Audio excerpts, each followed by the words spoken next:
더불어민주당 이재정 의원, 바른정당 장제원 의원, 그래서 장제원, 이재정의 머리끝 짧다서 장삼 이사입니다. 두 분 어서 오십시오. 안녕하세요. 네, 안녕하세요. 네. 자, 지금 오자구도이면서 양강구도, 안철수 후보의 급부상. 이건 두 분 다 인정하지 않을 수가 없죠. 아, 그럼요. 네, 뭐 그죠? 드러난 수치로 어떻게 확인하고 해석하십니까? 해석이 듣고 싶어요. 있죠. 예, 먼저 이재정 듣고 싶습니다. 먼저 듣고 싶습니다. 아니, 지금 제가. 뭐 양강이시니까 먼저 하세요. 늘 이제 뒤에 얘기하는 게 유리하더라고요. 사실상 양강구도가 저희 당에 위기감을 주고 있는 것은 사실입니다. 네, 네. 예, 많은 언론들에서 부각하고 있기도 하지만 그럼에도 불구하고 이것이 결코 예상되지 못했다라고 생각하지 않습니다. 예상하셨어요? 아니, 이 정도의 강세를 보일 것이라고 생각하지 못했지만, 어쨌든 간에 당내 경선이라는, 그러니까 누군가와 치열한 어떤 작은 전쟁을 벌인 것 아닙니까? 예. 그랬을 때 지지층이 일부 이반되는 것들은 일시적인 형상으로 있을 수 있다고 봅니다. 다독여서. 안희정, 이재명 지지하던 그렇죠. 분들이 이반했다. 그렇죠.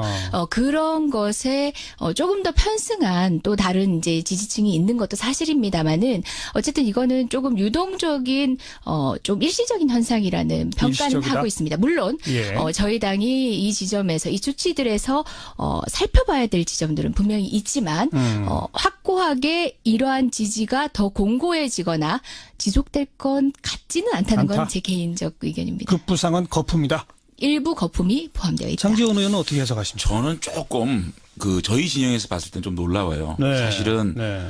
국정농단 사태 이후에 보수 세력에 대해서 국민들이 책임을 묻고 이번 대선은 보수 세력은 아니다라고 심판을 하실 거라고 생각했지만 그런 것들이 그런 표심들이 안철수 후보에게 대안을 찾고 있다는 생각을 해봤을 때 예, 그것도 처음에는 안희정 지사에 몰렸다가 예. 이제는 안철수 후보에게 몰린다는 것이 우리 국민들이 바른정당과 자유한국당 세력 이 세력에 대해서 철저하게 책임을 묻고 있다. 예, 예. 저희들이 상상했던 것 또 체감하고 있는 것보다 더 큰 책임을 묻고 있다라는 생각이 들어서 네. 굉장히 무섭고 무겁게 받아들이고 있습니다. 그리고 이건 공고할까요? 그러면 안철수 후보의 지지층 아직까지는 견고하다고 생각하지 않습니다. 왜냐하면 남이 싫어서 찍는 표가 어디까지 지지를 할 것이냐 그리고 그 표심이 현장에 투표소에 나갈 것이냐라고 생각해 봤을 때는 남이 싫다는 얘기는 문재인 싫어서 예, 문재인 싫어서 찍는 표들도 저는 반 이상이 있다고 보거든요. 그렇기 네. 때문에 왜냐하면 안철수 후보가 15% 내외를 차지하고 있었는데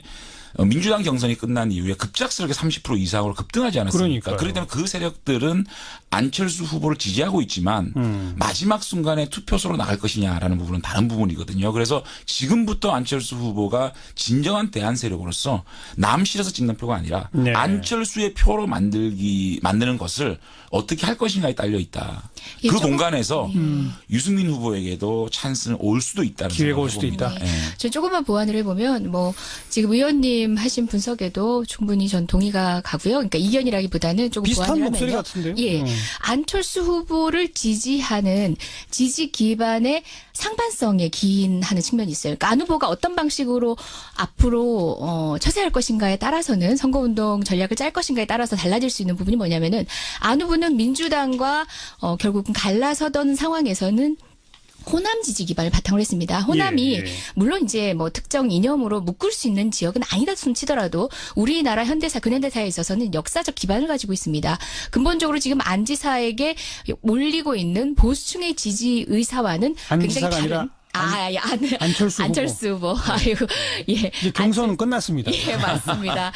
맞습니다. 좋은 지적해 주셨습니다. 안철수 후보에게 지금 몰리고 있는 보수의 표심과 그리고 지금 호남 지역을 기반으로 하고 있다고 거듭 강조하고 있는 그 당내 정서와 어떻게 같이 갈 것인가. 네. 저는 결코 오랫동안 공존하지 못할 거라고 보거든요. 근데 최근 여론조사는 호남에서도 호남 예. 유권자들도 문재인 안철수 지지가 비슷비슷하게 나와요. 예. 그렇지 않습니까? 예. 그래서 근데 이게 계속 갈 거냐 못 갈 거냐? 그렇죠. 아. 이것들이 결국은 다 연관성을 가지고 있죠. 홍준표 후보의 지지율이 어떻게 될 것인가. 그다음에 유승민 후보의 역할도 굉장히 중요할 것 같아요. 그렇지만 지금 지지한다라고 의사를 밝힌 그 두 세력 간의 불균형은 분명히 어떤 방식으로든 조정되는 시기가 있을 거라는 생각이죠. 이게 사실 이게 워낙 민심이 요동치고 있기 때문에 네, 제 네. 분석이 정확하다고 저는 단언은 못하겠지만 어쨌든 우리 정치권, 기존의 정치권들이 느끼지 못한 민심이 있는 것 같다. 네. 기존의 중도 또 진보, 보수 이 프레임을 사실상 안철수 후보가 보수와 중도의 벽을 허물고 이거를 새로운 반짝이에 들어갔다. 이것을 우리 국민들이 아마 인정했다고 그러면은 새로운 판이 형성되고 기존에 있는 진보 세력들과 보수 세력들이 다른 표심을 예. 보여줄 수가 있다. 왜 문재인 후보 같은 경우는 제가 볼 때는 이렇게 지금 박스권에 갇혀 있는 것이 진보와 중도의 벽을 허물지 못하는 부분이 분명히 있거든요. 네. 진보 세력에 갇혀 있는데 외연 사실상 확장은 확장이 안 되는 못했다. 거고. 그러니까 안철수 후보는 지금 허문 거는 분명해 보여요. 허물게 된 배경은 사실상 국정농단이라는 보수 세력의 어떤 침몰 이런 예. 것들이 배경을 하고 있지만 우리 국민들은 기존 정치권에 대해서 뭔가 바꿔보자는 바꿔보는 것도 기존에는 정권 교체 프레임이 아니라 이미 정권 교체는 됐기 때문에 예. 어떤 정권 교체일 것이냐라고 했을 때는 어떤 이념의 벽을 지금 허물고 있지 않느냐라는 분석 좀 해봅니다. 또 비슷한 분석입니다. 두 분의 네. 말씀이. 그런데 여기서 이제 한 걸음 더 나아가기 위해서 조금 좀 까다로울 수도 있습니다만은 두 분한테 따로따로 질문을 좀 드려볼게요. 네. 먼저 이제 더불어민주당 문재인 후보가 이 안철수 바람을 바라보면서 선택할 수 있는 선택지는요. 두 가지 선택지가 있습니다. 하나는 지금까지는 문재인 후보 측 스피커들, 대변인들이 주로 하고 있는 건데 안철수 후보는 결국은 정권 교체가 아니다. 이 보수 세력하고 함께 하는 거 아니냐. 적폐 세력과의 연장 아니냐. 뭐 이런 식으로 비판하고 공격하는 프레임이 있을 수가 있고 반대로 어차피 문재인 후보 내가 당선이 되더라도 안철수 후보와 국민의당은 국회에 내서 법 하나라도 통과시키기 위해서는 같이 할 수밖에 없는 세력이다. 오히려 이렇게 품어 안는 전략이 있을 수가 있고 이 두 전략적 노선 중에 어느 쪽이 옳다고 생각하세요? 이재정 의원은. 예. 뭐 사실 이런 고민들은 공보 단위에서도 하고 있고 또 전략 단위에서도 네. 지금 치열하게 하고 있는 하고 고민들이기 있죠. 때문에 그래서 답을 좀 제가 뭐 섣불리 이제 저희 아니 당의 이재정 입장을 의원의 얘기할 수는 이재정 의원의 없겠지만 생각을. 예. 저는 적절하게 섞여야죠. 사실 선거 국면에서는 여러 가지 이슈, 굉장히 단발적 이슈로도 전선이 형성되거든요. 적절하게 섞여야죠. 그러니까 연속된 네거티브 방식으로는 사실상 이제 상대적 우위에 있었던 저희가 할 스탠스는 아니었다라는 저는 그런 분석도 좀 해보거든요. 예. 이제 우위에 있던 입장에서는 연달은 네거티브는 문제였고 그렇다고 해서 네거티브가 전적으로 없었어야 할 상황도 아니거든요. 저쪽에서 했던 이야기들 그다음에 언론에서 야기하는 안철수 후보의 문제점들에 대해서는 짚어줄 필요도 있었던 거고 다만 너무 국민의당과의 각만 두드러지고 그런 어떻게 보면은 정치사 쪽으로 유의미하지 않은 지역적인 부분에 매몰됨으로 인해서 안철수 예. 후보와 문재인 후보의 차이를 못 드러내는 상황이 전 조금 아쉽긴 했습니다. 개인적으로는. 그래서 예. 그 전략과 관련해서 어느 하나를 선택하라기보다는 적절한 타이밍에 조금 섞일 필요가 있다는 생각이고요. 저는 그 어떤 전략보다도 또 하나는 뭐냐면은 안철수 후보의 모호성을 드러내는 방식으로 우리 당의 정책성과 정책성을 얘기하는데 사실 뭐 쉽지는 않습니다만은 예. 안철수 후보의 모호성에 대해서 언급하는 것이 중요하다고 모호성? 생각합니다. 예. 아. 우리는 중도라고 얘기하지만 사실상 이념적으로 중도는 없다라는 예, 겁니다. 예. 왜냐하면 진보와 보수를 적절하게 섞은 중도라는 건 없습니다. 중도는 2분의 1을 뜻하는 게 아니에요. 그러니까 두 개를 더해서 반으로 나눈 게 중도가 아니라 중도적 스탠스에 있는 사람들은 뭐 안보에 있어서는 보수 또는 뭐 경제 문제에 있어서는 뭐 그러니까 사안에 따라서 또는 그 사안도 때에 따라서 다른 의견을 일관성을 추측할 수 없을 정도로 예. 보이는 부류까지도 중도라고 얘기를 한다고 합니다. 그런 모호성을 예, 지적하는 예. 게 옳다. 그렇죠. 아. 그런 모호성을 통해서 지금 중도라고 불리우는 국민들은 어떻게 보면은 더불어민주당에 대한 실망감으로 네. 중도에 가 있을지언정 그분의 이념이 반드시 중도인가는 저는 의문이라는 거죠. 그래서 확장성에 너무 연연하는 것도 예. 어떻게 보면은 없는 실체를 찾기 위한 발버둥이 아닌가라는 생각도 저는 가끔 합니다. 아니 근데 이재정 의원이 지금 이제 민주당이 매몰돼서 이걸 못 보는 것 같아요. 사실은 민주당은 코치 좀 해주세요. 예, 예. 제가 지금 이런 말 할 수 있는 상황은 감사드리겠습니다. 아니지만 아예 정말 민주당은 기약했습니다. 경선 국면이 그보다 더 좋을 수 없었어요. 천정을 쳤거든요. 네. 안희정이라는 중도의 대표성, 네. 문재인이라는 진보의 대표성이 합쳐가지고 민주당의 지지율 50% 이상 끌어올렸지 않습니까? 네. 이거를 경선이 끝난 상황에서 컨벤션을 믹스해서 그걸 그대로 끌고 갔어야 되는데 사실상 경선을 굉장히 내용적으로는 잘못 치렀다. 이를테면 문재인 후보가 좀 더 포용적으로 안희정의 정치 철학, 이를테면 연정에 대한 개인적인 안희정의 정치 철학을 보도 않았어야 되고 예. 자신의 표가 조금 깎일지언정 그다음에 선이라는 부분은 제가 안희정 지사의 말씀을 잘 들어보면 정치인은 선의를 가지고 있어야 상대와 아무리 적이지만 말이 통한다는 그 얘기였거든요. 예, 예. 그런 것들을 포용하고 끌어안았다면 근데 그런 것들을 철저하게 한 정치인의 정치 철학을 무시하고 깡그리 폄하시켜 버렸잖아요. 그런 것들이 경선이 끝나고 난 다음에 안철수 후보로 몰려갈 수밖에 없는 그 주말 그런 사이에 급해져서 충남지사 그 관저의 공관이라고 그러나요? 거기 가서 저녁 식사도 하고 네. 그 다음날 또 충남도청까지도 방문을 네, 하고 네. 그 다음날 호프 미팅도 하고 네.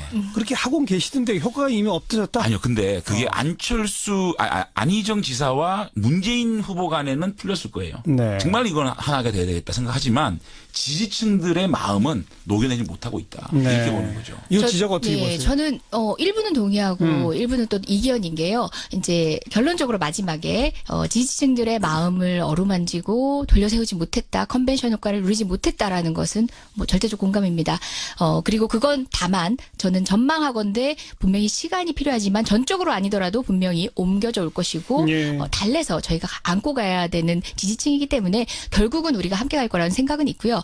다만 그 사이에서의 갈등의 지점들을 중도를 끌어안지 못했다. 라든지 어떤 이념을 끌어안지 못했다라는 관점으로 비판하는 거는 아까 제가 중도에 대해서 모호성. 말씀드리지 않았습니까? 예. 중도라는 건 사실은 없습니다. 어떻게 보면 중도의 영역은 감정의 영역에서 분석되지 않는 어떤 집단적 표류가 결국은 표심을 주는 거라고 저는 보거든요.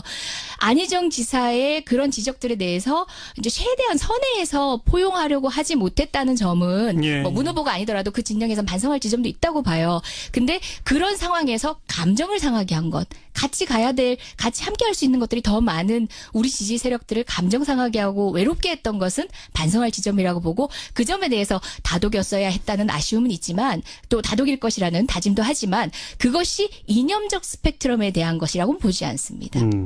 좋습니다. 어쨌든 갑작스러운 안철수 후보의 부상에 더불어민주당의 머릿속이 복잡해진 건 분명히 사실이에요.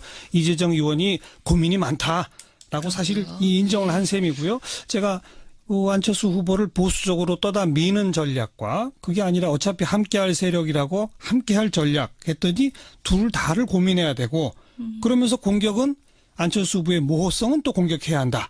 현재까지는 거기네요. 네, 그렇습니다. 자, 어떻게 대처하시는지 좀 잘 지켜보도록 하고 이제 장재원 의원한테 질문 드릴 건데 뭐 본인 스스로 다 앞에 인정을 하셨습니다. 바른정당 지지도 안 뜨고 유승민 후보 지지율 안 뜹니다. 안철수 후보를 바라보는 바른정당 역시 두 가지 노선이 있을 수 있습니다. 하나는 안철수 후보는 결국은 문재인 후보와 한편이다. 라는 프레임으로 딱 갈라치기를 해서 보수가 제대로 집권을 하려면 그래도 바른정당이 살아야 한다라고 하는 전략을 택할 수가 있고요. 지금까지는 그런 노선인 것 같은데 그러나 또 정치권 일각에서는 바른정당과 국민의당의 연대는 이번 대선 마지막 태풍이 될지 모른다. 뭐 이런 얘기가 나오거든요. 어느 쪽입니까? 일단은 저희들이 지금 단독으로 집권을 할 수 있다라고 제가 강변을 해봤자 우리 국민들과는 전혀 공감을 할 수가 없는 상황이고요. 예. 그럼에도 불구하고 저희가 그러면 어떤 상황을 만들 것이냐. 저희들은 우선적으로 이런 생각을 합니다. 우리 국민들이 우리 지지층 보수 세력을 이렇게 작게 만든 것은 옛날에 디지털 시대를 예감하지 못하고 코닥이 필름 생산을 고집했듯이 그래서 코닥이 이 사진 시장에서 퇴출이 당했잖아요. 네. 지금 우리가 아무리 보수 적통이네, 보수 단일화네, 무슨 보수를 우리가 보수라고 지칭을 해도 국민들은 그렇게 안 보시는 것 같아요. 그럼 이 선거는 기본적으로 저희들이 그래도 괜찮은 보수라는 각인 정도를 하는데 목표를 두어야 예. 가능성이 있는 것이지. 미래를 내다보고. 뭔가 다른 어떤 공학적인 생각, 연대를 통해서 집권을 조금은 연장해 보겠다는 생각, 이런 생각을 하는 순간 저희들은 그냥 쓸려 내려가는 수밖에 없다고 생각을 합니다. 다만 국민의당과의 연대에 있어서는 우리 국민적인 요구는 분명히 있다고 봅니다. 저도 네. 지역구 가면 그냥 바른정당이 이렇게 아무리 그 독자 세력으로 이렇게 국민에게 꾸준히 좋은 모습을 보이는 것도 좋지만 예. 정치는 현실이기 때문에 지지층에서의 어떤 요구는 분명히 있는데 제일 중요한 것은 후보의 문제입니다.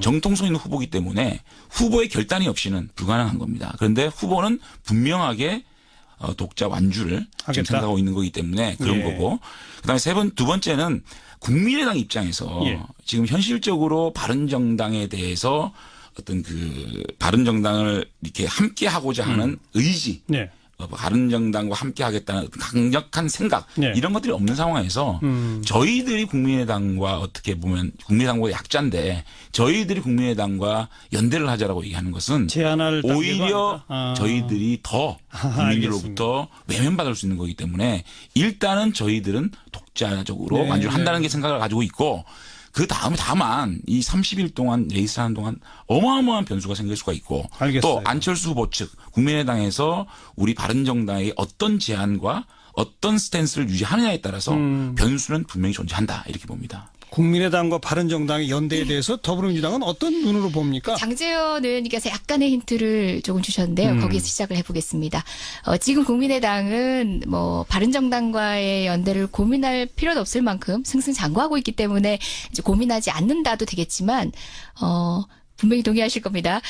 바른정당과 손을 잡는 순간에 또 지지층의 한 축이었다. 아까 제가 말씀드렸잖아요. 두 결의 지지층이 있다고. 한 축인 호남 지지층들이 빠져나갈 수 있다는 겁니다. 예, 예. 그 이제까지는 모호성으로 감춰온 안철수 후보의 이미지로 버텨왔지만 바른정당과 손잡는 순간에 진짜 보수 세력의 지지를 받고 있구나. 그러면 우리가 지지하는 가치에 대한 선명성을 부각시킬 수 있는 후보가 아니구나라고 느끼게 만드는 기존 민주당 지지층이면서 안철수 후보의 지역적 기반이 됐던 네. 호남 지지층들이 빠질 수 있다고 생각합니다. 그 계산도 분명히 있을 거라고 생각합니다. 자유한국당이 아니라 바른정당 정도하고 합쳐도 호남 유권자는 빠진다. 이렇게 보시면 저는 그렇게 봅니다.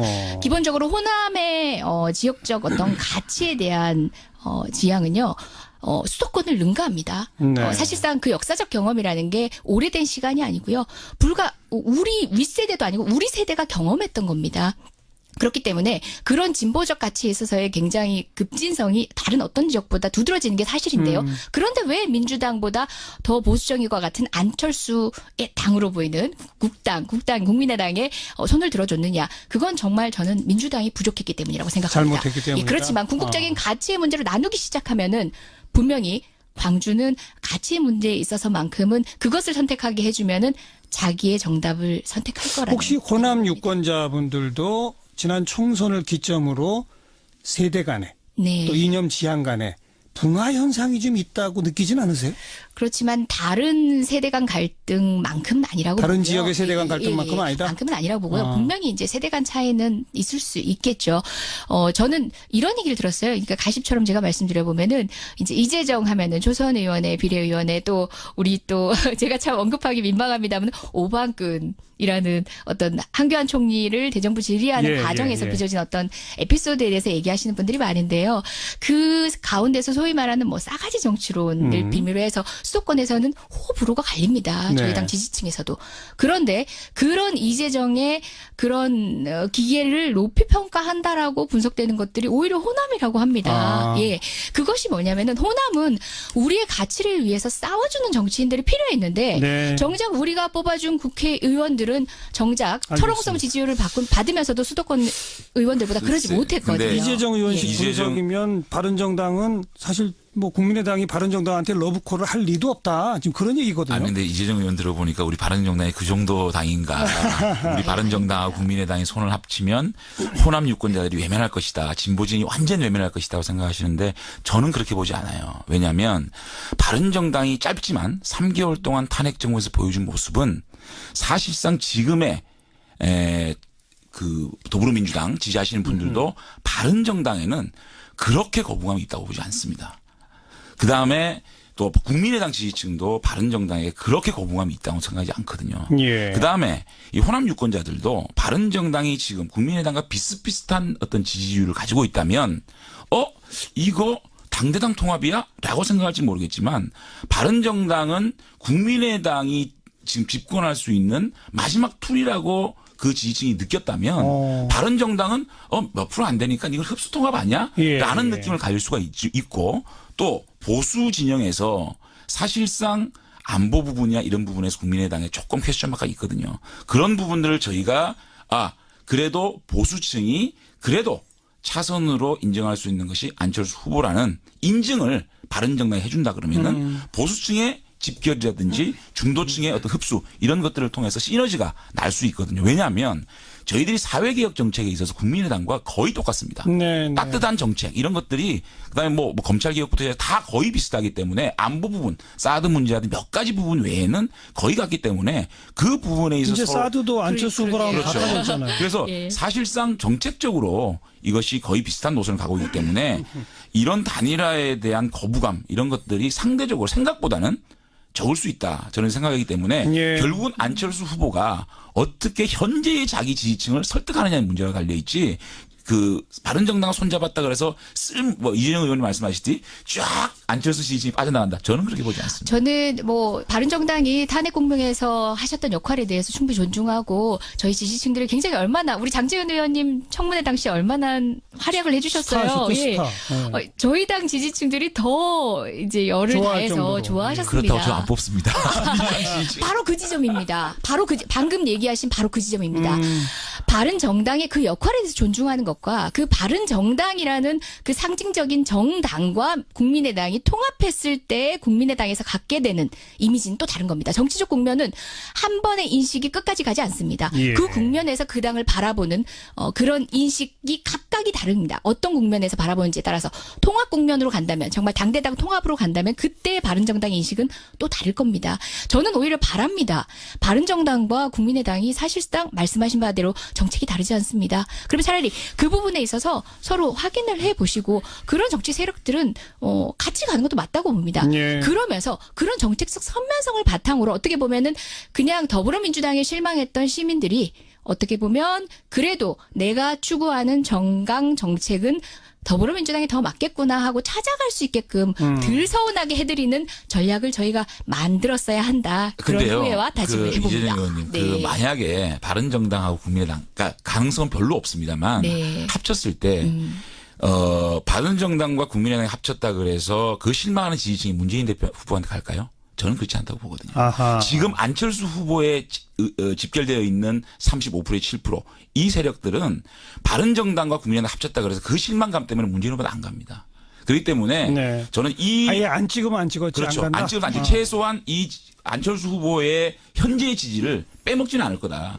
그 이후의 부분은 우리가 조금 더 민심을 세심하게 살펴볼 필요가 있다는 생각을 합니다. 저는 이제 어느 방향으로도 단언할 수 없다고 봅니다. 예. 문재인에게 안 간다라고도 단언할 수 없다고 보고요. 그렇다고 해서 그 이반되는 민심이 더불어민주당을 향할 것이다라고도 단언할 수 없습니다. 다만 그 가능성이 조금이라도 있다면 우리가 어떤 전략을 통해서 그 민심을 끌어오는지에 대해서 고민할 지점인 거죠. 예, 그렇게 단언하시는 것도 아니겠다. 아니 저는 좀 흥미로운 게 이재정 의원, 장제원 의원 두 분 의원의 생각대로라면 더불어민주당은 국민의당 안철수 바른정당하고 함께해라. 우리한테 나쁠 거 없다. 이렇게 주장하시는 거잖아요. 저는 우리에게 나쁠 게 없다가 아니라 우리 정치사에서 차라리 그런 발전이 있었으면 좋겠다는 생각입니다. 아무튼요. 저는 그러니까 그 이제 발전이라고 네. 표현하셨습니다만 네. 그렇게 한다고 해서 우리한테 크게 위협이나 나쁠 게 없다.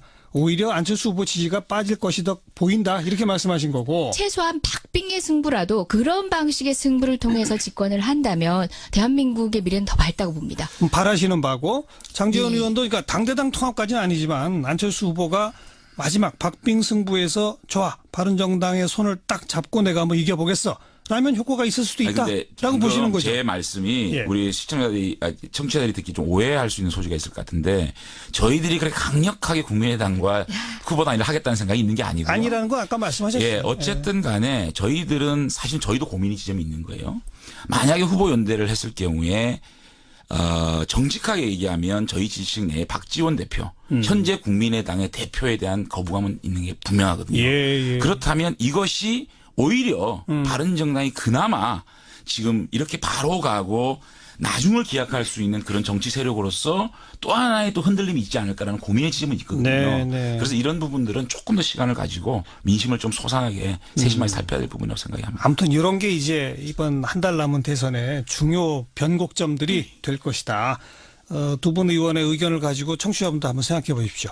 어떻게 하는 것이 안철수에게 문재인에게 유리할 것인지 서로 지금 유불리를 따지는 판단 기준도 좀씩 달라요. 장제원 의원한테는 이것만 확인해 보고요. 그러면 자유한국당과의 연대 내지는 홍준표 후보와의 뭐 단일화 이거는 이제 완전히 물 건너간 거죠? 근데 저희들이 왜 나왔습니까? 박근혜 대통령과 예, 단절을 위해서 나왔는데 지금의 홍준표 후보께서 박근혜 대통령의 출당 하나도 모시고 있고 또 인적 청산에 대해서는 거의 못하겠다고 하고 있고 그냥 네. 들어오라고 그러고 있습니다. 저희들이 그렇게 하려고 나온 거 아니겠지 않겠습니까? 지금 상황으로는 사실상 좀 힘들어졌다. 저는 이렇게 좀 생각이 듭니다. 조원진 의원은 새누리당으로 가서 거기 또 대선 후보가 되실 것 같던데요. 그래서 이제 홍준표 후보께서 이제 이렇게 말씀하셨잖아요. 조원진 의원이 탈당을 했기 때문에 마지막 남은 친박이 없어졌다 말씀하시는 부분에 예. 공감이 아마 국민들께서 안 하실 거예요. 어때요? 자유한국당하고 네. 바른정당 쪽의 움직임은 어떻게 보고 계세요? 더불어민주당은.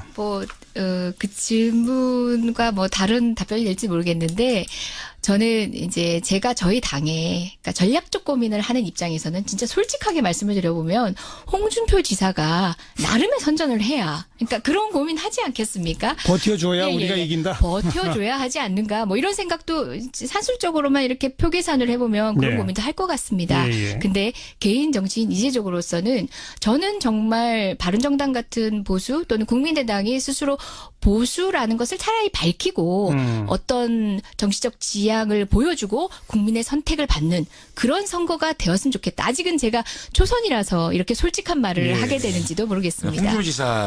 홍준표 후보께 너무 아쉬운 점이 많아요. 이번에 경선을 통과하면서 과감하게 박근혜 대통령 전 대통령의 지지층을 결별하고 새로운 보수 진영의 진영을 넓혀나가는 새로운 보수의 참 그 첫 번째 아들이 되겠다고 생각하고 좀 행동을 하시고 예. 그다음에 홍준표 후보는 사실상 너무너무 못 살아서 정말 밑바닥에서 오늘까지 올라온 그 인생의 스토리가 있는 부분이잖아요. 그런 것들을 부각하면서 정말 대한민국의 한국의 꿈을 이루는 그런 대통령이 되겠다고 딱 말씀하시면서 묵직하게 갔다면 자유한국당도 보수의 새로운 가치를 만들 수 있는 정당이었다면 저희가 힘을 합쳐서 그나마 지금 괴멸돼가는 보수를 새로 참 올려올 수 있었는데 예. 그 마지막 남은 지지층의 따뜻함에 좀 빠지시는 모습이 참으로 안타깝습니다. 이제라도 하면 됩니까? 그런 모습을 전향적인 모습을 좀 보여줬으면 좋겠다는 생각을 합니다. 뭐 전략적으로야 홍준표 그 후보가 조금 더 이제 힘을 냈으면 좋겠다 이런 말을 해야 마땅하겠지만 사실 지금 어떤 스탠스를 취하느냐가 국민의 판단에 이제 바탕이 되는 게 아니라요. 그분이 어떤 정치적 역정을 거쳐오셨는가. 네. 그 역사를 국민들이 알고 있거든요. 단순히 그냥 그 무거움을 이 선거 국면에서 어떤 전략적 선택의 잘못으로 보시는 장제원 의원님의 견해는 조금 다르긴 알겠습니다. 합니다. 자, 지금 이제 오자구도 그 사이에 양강 앞으로 어떤 움직임들이 있을 것인지 전략적 논의를 좀 해봤고요. 시간 그리 많지 않기 때문에 이 양강 구도가 되면서 또 언론지상에 갑자기 많이 등장하는 게 네거티브가 너무 많아지는 거 아니냐 갑자기 이런 우려들이 나오고 있지 않습니까? 이런 선거전의 양상은 어떻게 보시는지 앞으로 어떻게 돼가야 할 거라고 보시는지 장제원 의원. 이렇게 짧은 시간 동안 이제 네거티브로 세월을 보낸다는 게 참 국민들에게 너무 깜깜이 선거를 하는 거라서 안타까워요. 안타깝지만 지금이라도 불거진 얘기들 이런 것들은 뭐 안철수 후보건 문재인 후보건 간에 오늘 또 문재인 후보 같은 경우에는 아들 입사 특혜 의혹 이런 부분에서 또 오늘 새로운 또 문건이 발견돼 가지고 또 질문이 또 문재인 후보에 넘어갔잖아요. 그래서 빨리 밝힐 거는 빨리빨리 밝혀서 정책으로 국민들께 다가가는 것이 중요하지 않겠나 생각을 해봅니다. 어떻게 보세요? 뭐 검증의 한 방식으로 이제 오가는 공방에 적절한 수위까지는 그걸 네거티브라고 해서 배제할 수는 없다고 봅니다. 어쨌든 공인이 되는 이상 여러 국면에서 검증받을 필요는 있으니까요. 다만 뭐 정병국 전 대표가 뭐 3D, 3D 가지고 또 색깔론 유사의 뭐 언급을 한다든지 정말 어떻게 보면은 국민이 이것을 이게 검증인가라고 싶을 정도로 국민이 짜증나실 정도의 그런 네거티브는 사실 지양해야 되는 게 아닌가 싶습니다. 더불어민주당도 안철수 후보와 그 부인에 대해서 집요하게 공격을 저는 계속 검증의 수준의 후보자에 대한 적절한 입장 변명을 요구하는 것은 필요한 일이라는 얘기를 모두에 말씀드렸습니다. 아니 근데 그 제가 안 하려 그랬는데 네. 정병국 대표의 그런 조금 그런 말씀을 또 공개를 하시니까 일례를 든 겁니다. 일례. 오늘 예. 그 특혜 채용 문제 가지고 아드님 네. 그 새로운 문건이 나왔잖아요. 들으셨죠? 거기에 문재인 후보의 아들이 필기시험 5급 이상 필기시험을 명시하게 돼 있습니다. 근데 필기시험을 거치지 않았고 또 채용 시기가 굉장히 짧았다라는 어떤 그런 예. 팩트가 이건 이제 문서로 드러났잖아요. 하태경 의원이 예. 확보했다고 예. 기자회견에서 밝힌 그렇습니다. 어떤 문서에 대한 예. 겁니다. 제가 그런 부분에 보완 있어서는 설명드리고요. 그 네거티브가 아니거든요. 이거는 정말 검증이기 때문에 그 문건을 받아보시고 그 문건에 대한 답은 빨리 하시는 게 좋지 않을까 아니 생각이 듭니다. 거듭 어떤 이제 요구하신 내용에 대해서는 거듭 국민 앞에 밝혀야 되는 건 마땅한 거고요. 이제 그 방식에 대해서 반복되는 방식으로 이제 검증이 완료됐다고 생각하는 반복이 아니고 문제까지도 반복이 아니고 지금까지 나타났던 그 문건은요. 5월달 문건이고요. 최종 보고서가 오늘 새롭게 드러났어요. 하태경 의원이 오늘 정론관에서 지금 기자를 했거든요. 그거는 캠프에다 정식으로 문재인 후보 캠프에 진리를 했으니까 그거는 답변을 하셔야 될 것 저희가 같아요. 아마 이제 입장을 밝혔을 것 같은데요. 아니요, 아직 안 나왔습니다. 사실상 후보자와 관련된 적절한 문제 제기에 대해서 뭐 일방적으로 뭐 네거티브다라고 매도하고 싶은 생각은 없습니다. 그 부분에 있어서는 적절하게 말씀을 드리지만 예. 이미 문재인 후보는 이번에 처음 나타나는 검증되지 않은 대선 후보가 아니라 여러 차례 검증 공방에서 여러 차례 해명한 바가 좋은데요. 있습니다. 좋은데 새로운 문건이 나왔으니까 예, 문건이라고 그거를 얘기하지만 무조건 여러 번 나왔다 얘기하는 거는 사실상 그거는 피하는 거고요. 아니, 마 고마에 이렇게 예. 돼서는 안 됩니다. 아유, 네. 물론이죠. 네. 그렇지만 얼마나 유의미한 문제 제기인가를 가려가면서 대응하는 것이 바로 국민들에게 그렇죠. 잡음이나 소음으로 네. 들리지 않게 하는 방법이라는 밝히면 됩니다. 말씀입니다. 그 네거티브가 갑자기 너무 늘어나고 있다라고 하는 선거 국면에 대해서 두 분께 질문을 드릴 때 제가 잠깐 착각했네요. 두 분이 정치평론가라면 제가 예상했던 답변이 있었는데 그게 아니군요. 두 분이 국회의원이시다 보니까 물론은 PC지만 또 문제제기 할 건 또 하시고 그렇죠. 서로 공격들을 하시다 보니까 제가 네거티브가 너무 많은 거 아니냐라고 질문 드린 것 자체가 좀 머쓱해지는 그런 상황이었는데요. 또한 마지막 하나 짚어야 할 것이 지금 국제 정세가 급박하고 북한의 뭐 핵실험 우려 문제도 있고 또 미국의 핵 항모가 다시 한반도를 향해 날오고 있고 말이죠. 이런 어떤 복잡한 양상, 이 안보 이슈 또 한반도 정세가 뭐 지금 미국이 선제 타격해서 전쟁이 날지도 모른다라는 얘기가 외국에서 국내로 막 들어오고 있는 이런 상황에 대선 주자들도 조금 뭔가 역할을 해야 되는 거 아니냐 이런 지적들이 있습니다. 거기에 대해서 어떻게 보시는지. 이제 지금 사실 어떤 진영이든 간에 남북 문제에 불안감을 조성을 해서 반사이익을 받겠다라고 접근을 한다 그러면은 우리 국민들이 그건 용납 안 할 겁니다. 예. 다만 예. 안보 문제를 어떻게 접근하고 대북 문제를 어떻게 접근할 것인가 부분에 있어서는 명확한 입장은 내놔야 된다고 생각이 들고 사실 뭐 오늘 또 우다웨이 대표가 또 방한을 했는데 각 진영의 캠프와 또 후보를 만난다고 그러지 않겠습니까? 물론 우다웨이 대표가 각 후보의 차기 대통령이 어떤 대중 정책을 갖고 있느냐에 대한 생각을 하겠지만 또 이 자리를 통해서 시진핑과 트럼프의 어떤 그 회담에 대한 내용들을 좀 듣고 중국의 입장에서 또 한국에 마케팅하는 이런 그렇죠. 그런 것도 어떤 있죠. 그런 걸로 활용을 했을 때 예. 우리 후보들이 어떻게 대응하느냐 예. 이런 것도 아마 국민들이 자세히 보시면 그 후보들의 어떤 그 외교 정책에 대한 또 안보 정책에 대한 역량을 또 테스트할 수 있지 않을까 생각이 듭니다. 뭐 또 같은 듯 다른 얘기를 해야 될 것 같은데요. 이제 와서 뭐 북핵 위기나 뭐 이런 부분이 선거판을 요동치게 할 수 있는 이슈가 되지는 않을 거라는 점에 대해서는 이제 동감합니다. 예. 다만 보수 정권 10년 동안 가장 부족했던 게 경제보다 더 심각했던 것이 바로 부재했던 것이 안보고 외교였습니다.